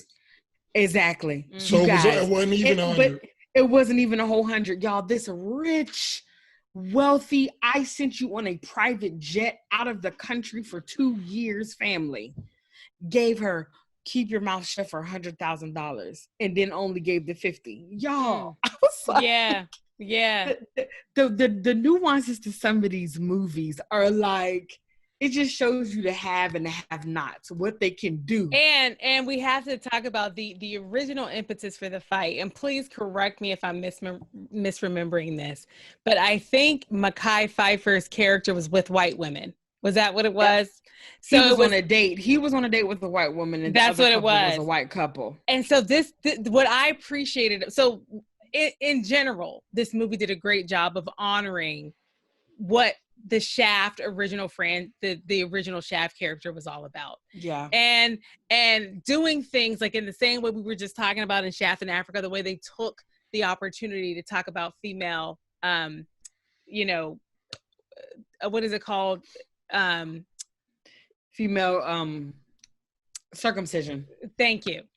The way that they were creating opportunities to talk about these things that the Black community needed to be talking about. This was a Black man that got, killed, lynched, by a white man who had been, frankly, just picking at him because he was with a white woman. And so I love that. I was like, they just did such a good job of making this movie about the things that the original Shaft movies were about. And it was really about the community seeking justice. That mama got that justice at the end. Well, And the come on. other thing is that they made it realistic. A lot of times in um, racism movies, like uh, Bill Burr talked. He has this great bit where he talks about how he's running out of white guilt. Hold on, sorry, but he's just talking about how the progression from like where it all started, like Roots, where he said, just white people, he was like, we couldn't even watch the screen. It's like, oh my God, are they still hitting it? Like, we couldn't even watch the screen. And then he said, and then he was giving examples of the, all these awful things. Right, the black civil rights movies. And then he was like, but then and then he started talking about the movie where they were swimmers. And he was like, where they were swimmers. Yeah, they were swimmers. It was a black swim team. And, and okay. And he was just making a joke, but the point he was making, it was like, and I gotta be honest, I'm, kind of starting not to care anymore. He's like, I've never seen somebody like trying to stop somebody from getting in the pool. Anyway, I'm gonna send you all the link because basically the way he's describing it is that a lot of the times, even though racism is a real thing, a lot of times in movies, for it to be a movie, it has to be hyped up in a way that might not necessarily, it didn't manifest that way in real life necessarily. You got to hype it up because it was a movie. And I feel like this one, it was where they got it right. I feel like they got it right. The portrayal of the racism wasn't subtle, but it wasn't over the top. It was current day.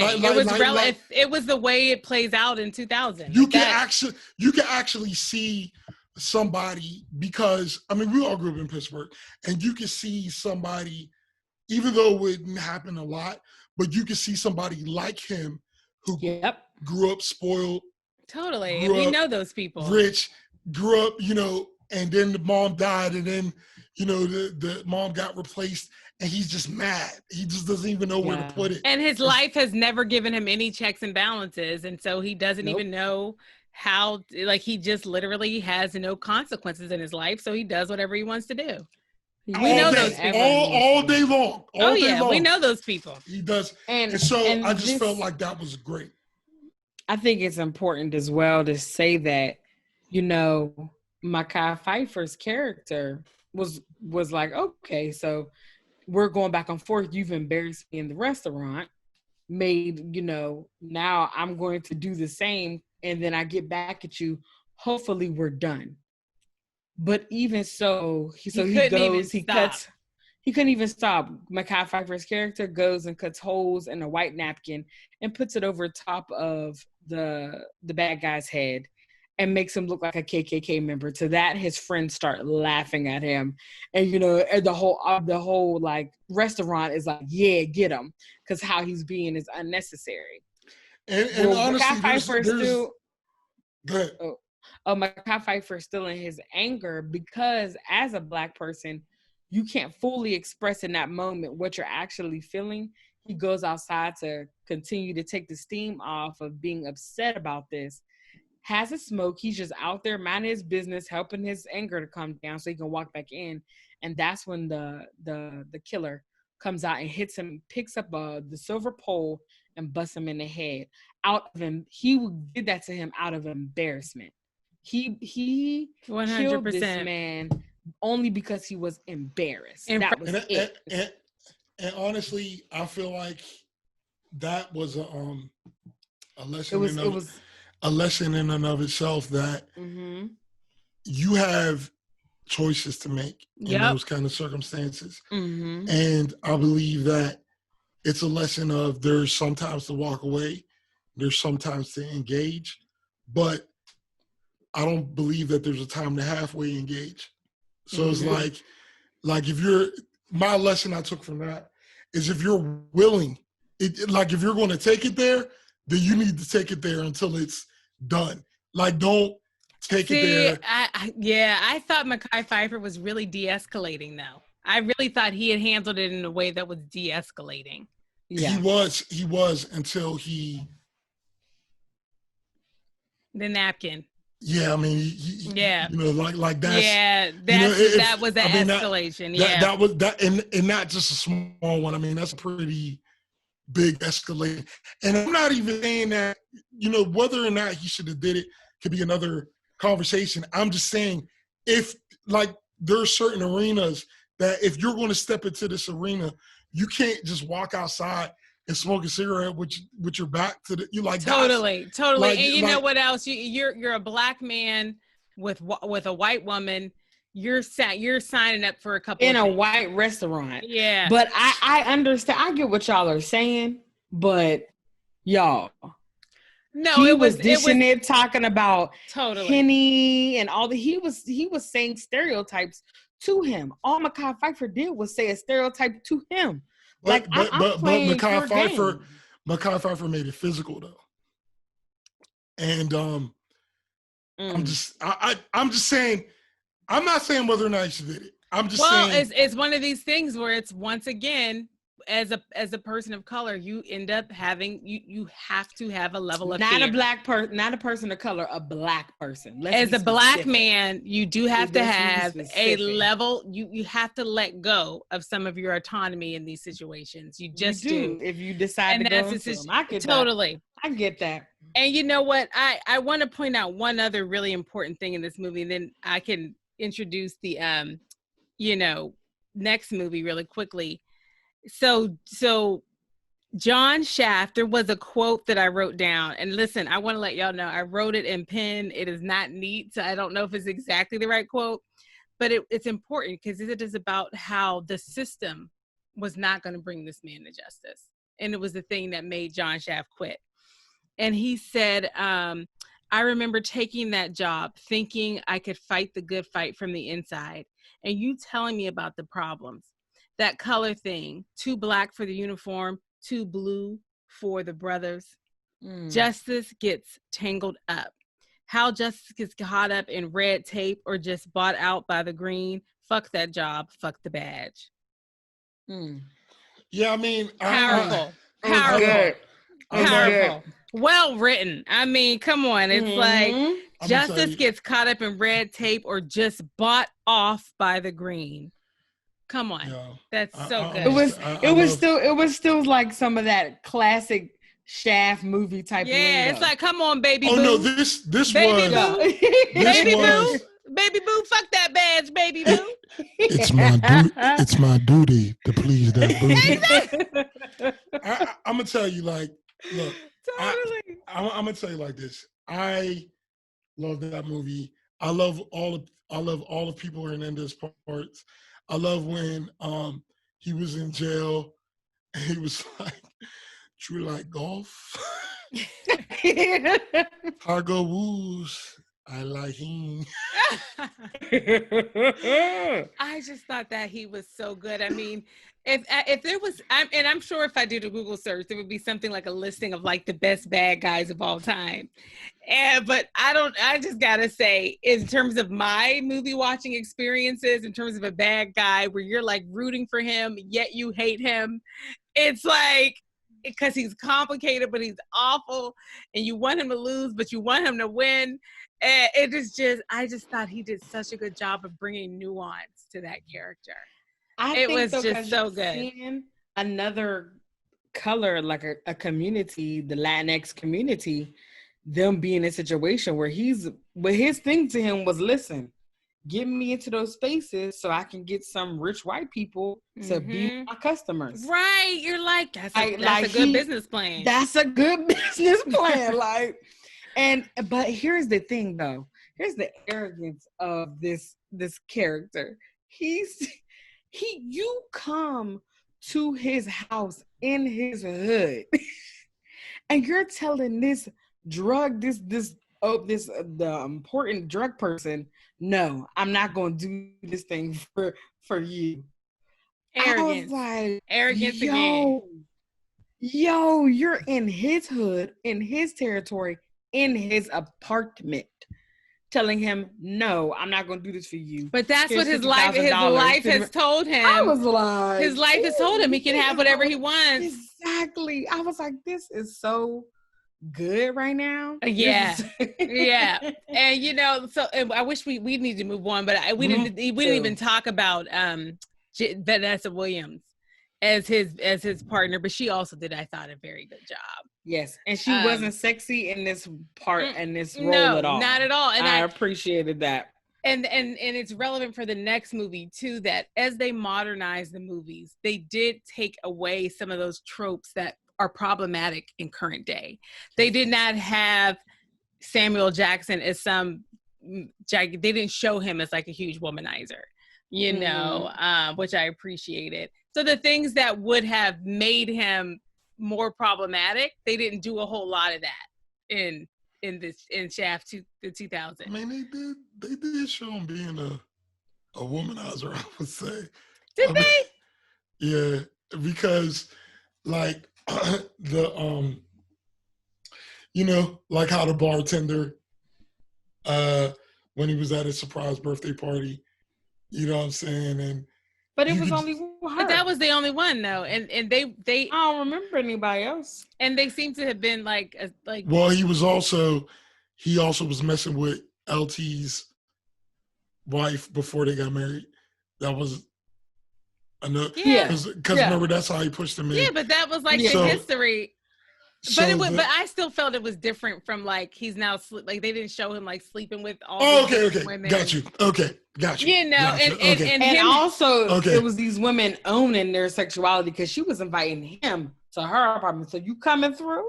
Okay. Well, the women in the Shaft early movies were also owning their sexuality. I gotta say, some of them. But let's move on. We got to get to the last one. We got to get done. Yeah. Sorry, guys. So the last one we meet essentially Shaft the Third, right? Because his name is actually his name is JJ, and the backstory is that he has not, he doesn't like have a relationship with his father, Samuel Jackson, and his mother, who is played by Regina Hall. I love her. Yeah, she's amazing. She's amazing. She's John Shaft. So we actually know that Samuel Jackson Shaft actually was married because this is Regina Hall, is his ex-wife. So this is why he's a complicated man, So she actually. JJ, she moved him out of the city. She moved him out of the city because she watched there was too much violence related to watching her husband Samuel Jackson do his job.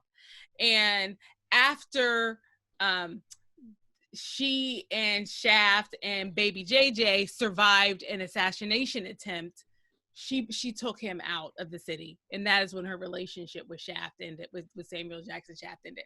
So in this movie, JJ is a grown man, and he is just like his father and his grandfather. He's still attracted to crime fighting, but it's different because he's actually an analyst with the FBI. So he's more kind of like using a computer to fight crime, than he's a graduate of MIT. Right. And so what ends up happening is that a good friend of his is a childhood friend of his who's actually a former U.S. Army soldier. There's the story is that he died because of an overdose, but JJ says that can't possibly be why he died. And he feels like his friend has been murdered. And so he starts to investigate, and we start to see his shaftness starting to come out. So he starts to investigate, and long story short, he discovers that he cannot be an FBI analyst and investigate this the way it needs to be investigated. And so he does end up reaching out to his father, to Samuel Jackson, for help. And Samuel Jackson and JJ end up uncovering that there's basically a mosque that is it's a drug ring masquerading as a mosque. And the best friend, and JJ's best friend, was uncovering that, and that's actually how he got murdered. And along the way, Samuel Jackson actually brings in his father, Richard Roundtree. And that's something I loved about this movie, that it was all three of the Shafts all together by the end, working to bring this case, to wrap this case. So those are the main things I remember about that movie. Did I miss any parts of the... I mean, you missed most of the parts, but I think it's okay because it's high more, level. It was high level. Yeah, it was just to get the gist. And I'm gonna tell you, well, you did that. You got the gist. But I'm gonna tell you, this movie. Aubrey, I am so surprised that you like this movie.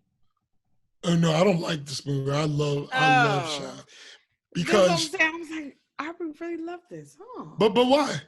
Why? I mean, I'm just curious. Surprised. What would I not like about it? Yeah. I thought that you would think it was corny.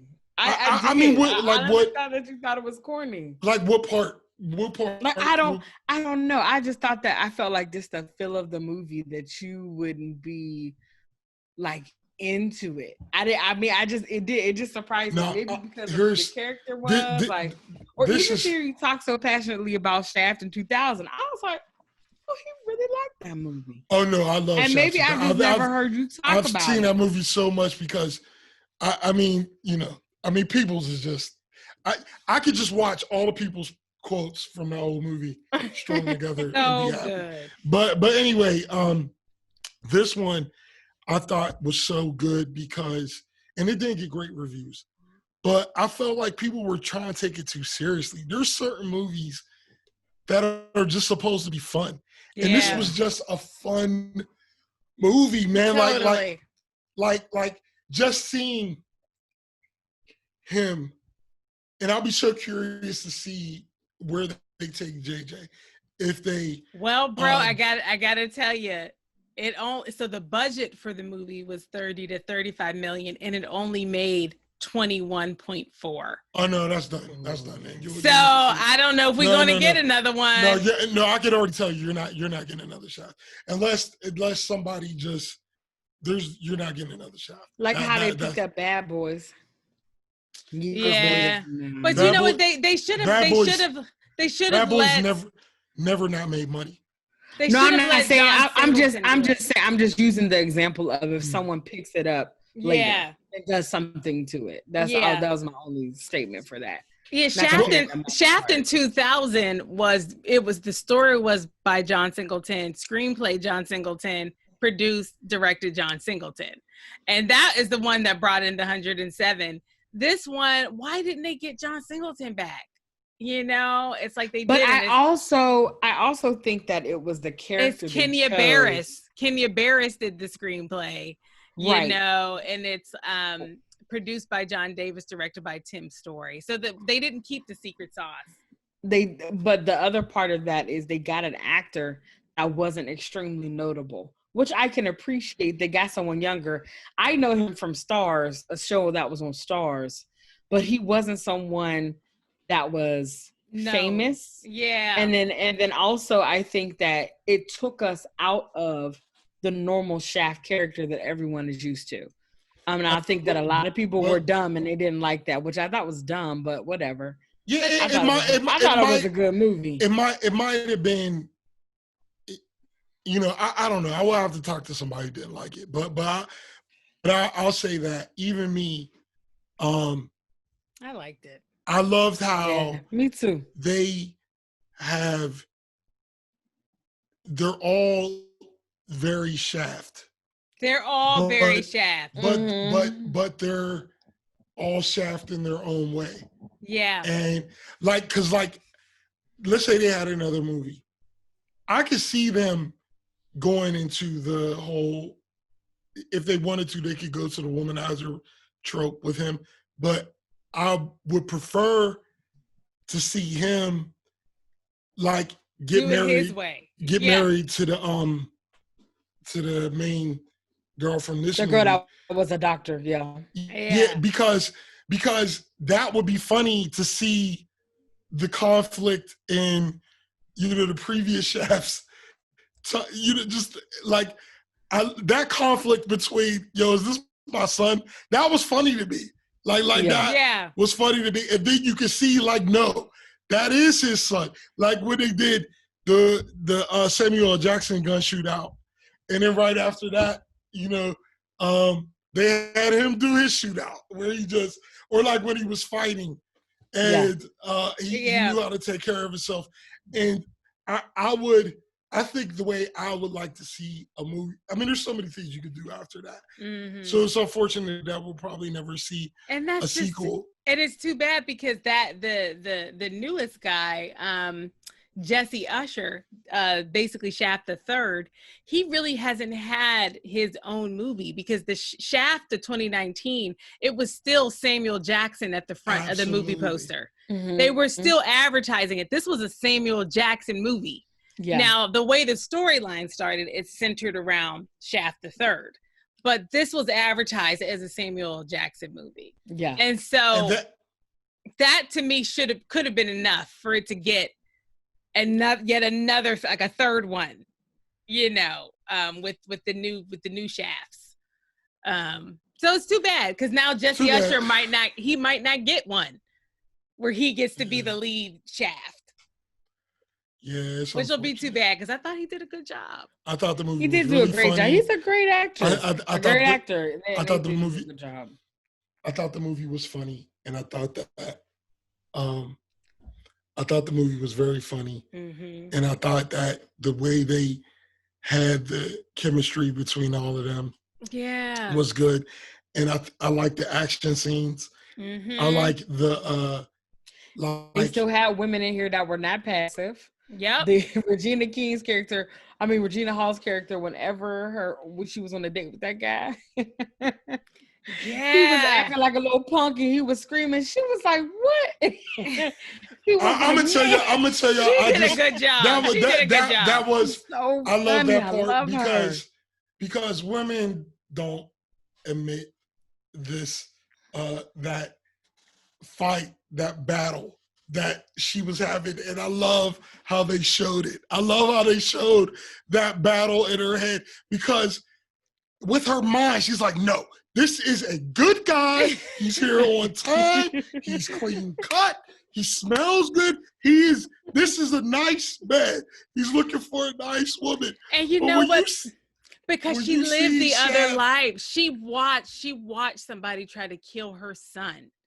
You know what I mean? She lived in that other extreme. And I just think she's like, you're dumb if you don't learn your lesson.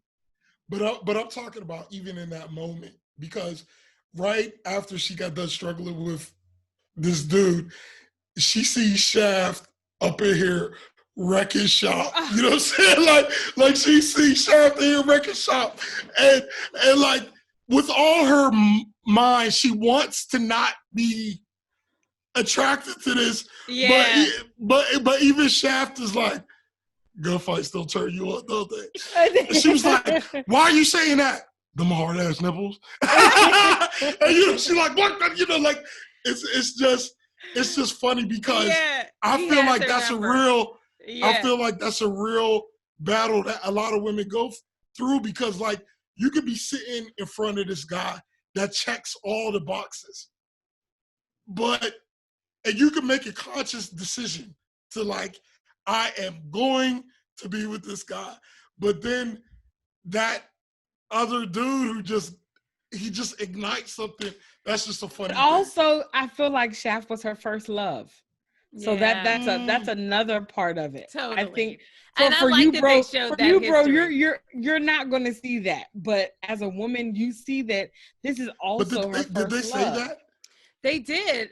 I mean, they basically showed that because it was 1989 where the shootout happened. So they were young. This was young. This was young Samuel Jackson and Regina Hall with their baby. And then it was 2007 when Shaft quit the police. And then 2012 is when his son started college. So I like the way they clarified the time. Yeah. So they were young, bro. They, you know, if it wasn't her first love, it was a young love. But I also think that this is something that happens with women in that circumstance where you're getting with someone and your hope is that I'm not an advocate for dating for potential, But your hope is that, okay, we have a child now. You're out of this life. Like, this is not what you're doing anymore because you have extra responsibility. And she realized that is not what he was going to do. This is who Shaft is. He will always be this person. That is fine. But my child, I will not be risking his life for this man. I have to move him out of this circumstance.